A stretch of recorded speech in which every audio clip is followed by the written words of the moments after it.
Hi guys, welcome back to my channel. This particular video is coming from a place of request. So in this particular video, I'm going to be sharing with you guys how to join a tube bustier with a yoke. It is very simple and you can see what I achieved right here. So if this is what you are interested in learning, please stay tuned until the end of this tutorial. So now, without wasting much of your time, I've already padded my bustier. Okay, we all know how to pad this. It is very simple, but this one I made use of just hairstay and paper gum. There is nothing like a wording here. Okay, so if you're interested in learning how to pad your bustier with just your hairstay and paper gum, please indicate in the comment section and I will do that tutorial for you guys. So I have my matching thread right here, which I'll be using. I also have matching thread for my yoke, which I've showed you before this one. So you can see I've padded my center front and my side fronts. Okay, I've double padded it, and you can see that I've actually used hairstay and paper gum to fuse into my fabric and my lining. So this is what we have, and if you're trying to pad this, please ensure that it doesn't exceed the under bust point. You can see, and you're going to make sure that you come down 1 inch before the neckline. Okay, so guys, I also have my back. This is the back, and that is exactly what I'm trying to show you. If you take a deep look, you will see that I made some markings right there. Please ensure that you mark out yours, because if you don't do that, it's going to confuse you a lot, because this is a basic back with a loop. So I'm going to be using a lace up back. Okay, it's not like our regular one which we make use of a zipper, and you know how this thing can be very confusing. So now we are going to get started. So what I'm going to do first is to ensure, because right here I figured out that my padding is below the under bust point, so I'm trying to trim it out a little. So, and but then I have just a little to trim out, so I'm just going to do that, and then we enter fully into this tutorial. So now you can see my side front and my center front. So what I'm going to do is to go ahead and place them right side facing each other. But first of all, before I go over to my sewing machine to stitch, I will have to make a notch right at the under bust point. You can see what I'm doing, just a tiny notch. Okay, and then I'll move over to my sewing machine. You can make use of your pin if you're a beginner. Hold it in place and then go over to your sewing machine and start stitching. So I'll move over to my sewing machine so that you guys can see exactly how I'll be doing this. Okay, and once I am done with one part, I'm going to equally repeat the same thing to the other side. Okay, you know we have two side fronts, so we are going to go over to start stitching it.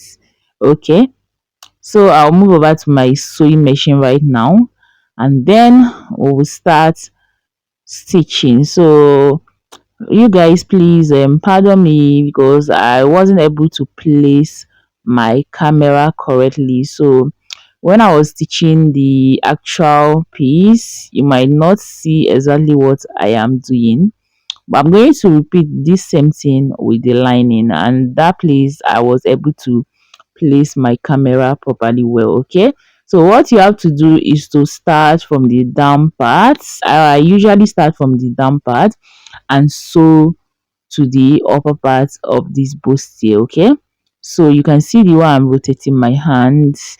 You need to rotate your hand when you are doing this, because if you don't do that, your curves are not going to come out properly well. Okay, it's going to end up being flat. So once you are done, you might notice that the side front wasn't able to reach.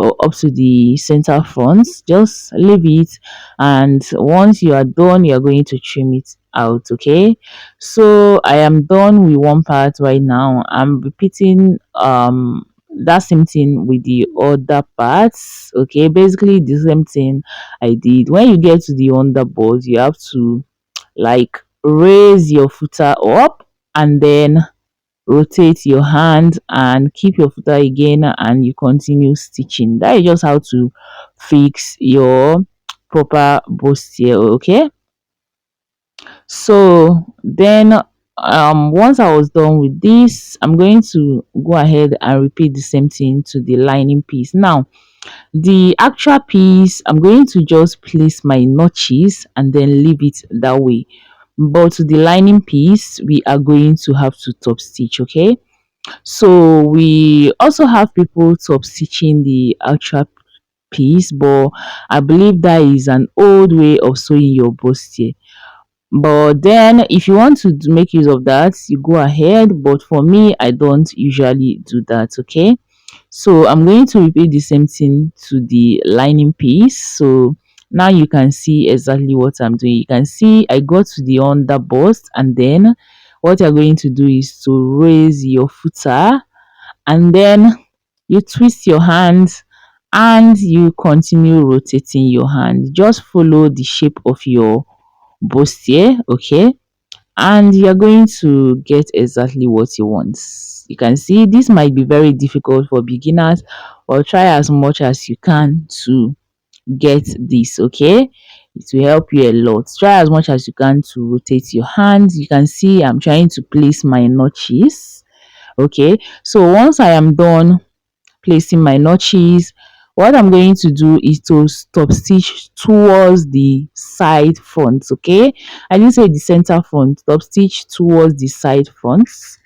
All right, so you can see, and I'm going to still repeat the same process. When I get to the under bust, I raise my footer and then rotate my hand and continue my stitching. Okay, so guys, I'm done with one. I'm going to repeat exactly the same thing to the other side. So you can see I'm just going to leave you take a proper look at what I am doing. This might seem very simple, but this is the hardest thing to do. Okay, if you know how to get this right, that means there is nothing you won't be able to sew. Okay, concerning clothings. Okay, now when it comes to dressmaking, we all know that bustier is one of the most important parts, so you need to pay good attention to this. Okay, so I'm going to repeat exactly that same thing I did to the other side of the side fronts. Okay, and once I am done, once I get to the top, I'm going to top stitch. So I'm placing my notches, and then I would again top stitch towards the side fronts. Okay, so you can see what I am doing. So when I say I will top stitch towards the side front, what I mean is that the seam allowance on the inside, I will push it to the side front side. Okay, I hope you guys understand me properly well. So you can see how this is standing, and you guys, if you notice, you will see that I also padded my lining, but some people don't usually do that, but I love to pad my lining. Okay, so if I'm using a hairstay, I would use hairstay about 4 pieces to pad my actual piece. But then if I come to the lining piece, I will use just 1 piece or 2 pieces of paper gum. Okay, so to the actual piece I made use of hairstay, and then to the lining piece I made use of paper stay to double pad. Okay, so guys, this is what we have. I've gone ahead to trim off the excess, and I've also gone ahead to open up my seams. You can see, so what I'm going to do next is to use my hairstay or your paper gum to cover up the seam that you just opened, so that it will look more neater. Okay, so I've gone ahead to do that, and you can see how the inside is looking right now. So guys, this is what we have. I'll go over to my ironing table and make sure that I give it a good press. Okay, so now I'm going to put that aside, and then we work on our back piece. Okay, so to the back piece, I'm going to go ahead and pin up the side back and then the center back together. You can see, so like I said previously, you can see that right there I indicated the upper part, and then the sides where I'm going to be joining together, that is the dart. Okay, I indicated it, okay, to ensure that I didn't get myself confused. So guys, I've pinned them the way I'm going to sew this, and you know we want this back to be modest, so that is what I'm trying to insert. I'm going to insert the modest panel on the lining. Okay, so now I'm going to go ahead and measure half an inch on both the upper part and the down part, and next thing I'm going to do is go ahead and cut out my modesty panel. Here we go, this is my lining piece. So what I'm going to do is to measure the width of the modesty panel I want. So after I measured this, I had 8 inches, so I'm going to bring in my fabric. You guys, you can use any fabric of your choice. Okay, remember from the onset I told you I was gonna use this bridal satin for the upper part of my gown. So what I'm going to do is to fold, okay, just like this, and from the folded part I'm going to measure out 9 inches. So 9 inches because I need half an inch to join this into the lining. Okay, and the length I'm going to be making use of 7 inches. Now for the length I went ahead to cut out 8 inches as well, okay, because I need to turn both the upper part and the down part. The only place I'm going to leave open right there is just this side, which I'm going to sew into the lining. Okay, so you guys, I'm going to fuse in a paper gum into this modesty panel piece, so that this will become firmer. Okay, it won't be moving around when you are wearing it or your client is putting it on. So I'm going to sew the upper part and the down part, and then turn it over to the right side. So guys, you can see this is our modesty panel. Now I'm going to go over and bring in my lining for the back piece, and then I will sandwich it into one part of the side back and the center back. Okay, so after we're done, this is what we have. You can see our actual piece for the back and the lining piece. Okay, we also have the front piece, both the lining and the actual piece. Okay, so I'm going to go ahead and put this aside, and then we'll bring in our yoke. Now you guys, for this yoke, we all know that our tool doesn't have the right side and the wrong side. So what I'm going to do is to choose one to be the right side, and then remember that our yoke is into two. Okay, because this mesh is very soft, so ensure that you double your yoke. Okay, so now to make it to become one, I'm going to go ahead and sew this, and what I'm going to do is to stitch. If it's the neckline, go ahead and stitch your neckline, and then turn over to the wrong side, and then ensure that you trim out the excess allowance, because your yoke doesn't need to have any allowances right there. Okay,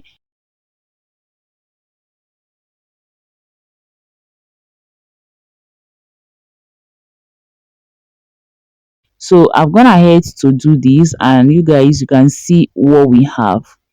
All right, so this is our yoke for both the front and the back. You can see for the back I went ahead to turn the center back of that yoke. Okay, and then flip over and then top stitch on the down part. Okay, so guys, we are going to go ahead and sew in our yoke, and we are going to start from the front. Okay, so this is the front. What I'm going to do is to bring in my yoke, and I'm going to make sure that the middle of my yoke and middle of my bustier is aligning properly well. I'll use my pin to hold it in place, and then use my hand to make sure that I have exactly this yoke going around the neckline. Okay, so you can see I've done that one part. I'm going to repeat the same thing to the other part, and this is exactly how I'm going to sew this. I'm only trying to show you how to go about this. Okay, so guys, this is my sewing machine, and you can see the way I'm trying to sew this. Guys, if you want to sew your yoke into your neckline, you don't need to rush. Okay, okay, this is going to be a gradual process. Okay, take it one step at a time, and you're going to have to sew one part first, and once you are done sewing that part and you get to the middle, okay, what you're going to do is to keep your needle in place, raise your footer, and then turn and continue your stitches. But before you continue, make sure you notch. Okay, so can you see what I'm doing? Make sure you notch so that this can be able to turn. Okay, and I don't know how to explain this, but you can see what I am doing right here. And remember, like I told you, you have to do this gently. All right, so you can see I am trying to make sure that this fits in well. Okay, so your tool is supposed to align with the upper neckline of your bustier blouse. Okay, so you can see what I am doing right there. So I'm going to continue doing this until I get to the side. Okay,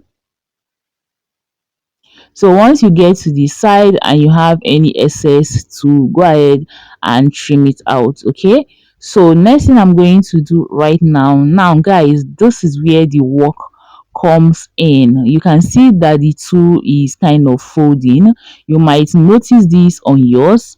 Just leave it that way. When your client wears it, or when you put on this, it's going to stay properly well on your neckline. Okay, so guys, here is where the work comes in, because this two net is folding. You can see I'm trying as much as I can to keep it in place, and what I do is to use my needle and hold my tool so that it won't come closer to the lining. Okay, and to do this, I'm going to ensure that the tool stays in between the actual piece and the lining, and I'll use my pins to hold them down in place. And now to sew, I'm going to sew using the sides towards the actual piece so that I'll be able to see the initial line I made when I was sewing the two into the actual piece before turning into the lining. Okay, I hope you guys understood what I just explained. So it's very important that you see your previous lines. Okay, so follow your previous line to sew in the lining.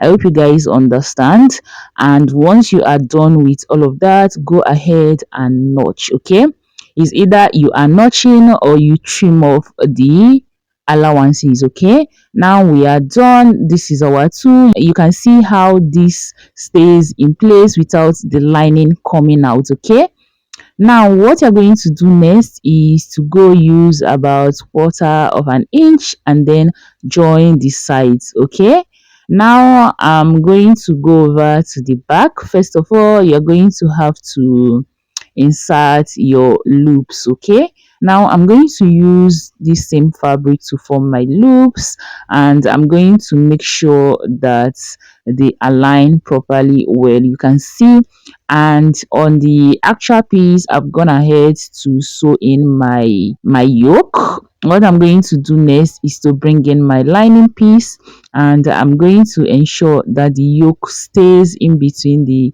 lining and the actual piece, just like this, and I'll use my pins to hold them down in place and sew the upper part. After I sew the upper part, I'll go ahead and top stitch and then sew the center back. Okay, now I'm going to repeat the same thing to the other part of the back. Okay, just exactly what I just explained. sew the upper part, top stitch it, and then sew the center back. All right. So guys, you can see I'm trying to use my pins to hold it down in place, and once I am done with all of this, I'll go right there and stitch exactly the same thing I did to the other one. So after I did all of that, this is our back sitting properly well and beautiful. So guys, it's time for us to join the back and the front together, and also join our shoulders together. Now, remember when I was drafting this, I left 2 inches for stitching allowance, okay? But because we have already joined our side of the front and the back with about quarter of an inch, what is going to be left of us now is about 1.5 inches or thereabouts, okay? But if you are not sure of what you are supposed to use, go ahead and repeat all your measurements before you stitch this together, okay? I'm equally going to go ahead and join my shoulders, so you can see the way I'm going to join this. And after you join your shoulders, please guys, ensure that you trim off your allowance, because tool is not supposed to be seeing allowances on, okay? So you're not supposed to see any excess on your tool. It's kind of makes it very ugly, okay? So once you are done with all of this, go ahead and join your back and the front together. And yeah, you guys, this is exactly how to join your yoke into your bustier, okay? Especially your tube bustier. I hope I've been able to answer your request, because this is a requested video, okay? So guys, if you find this video helpful, please give it a thumbs up. I will see you in my next one. Bye.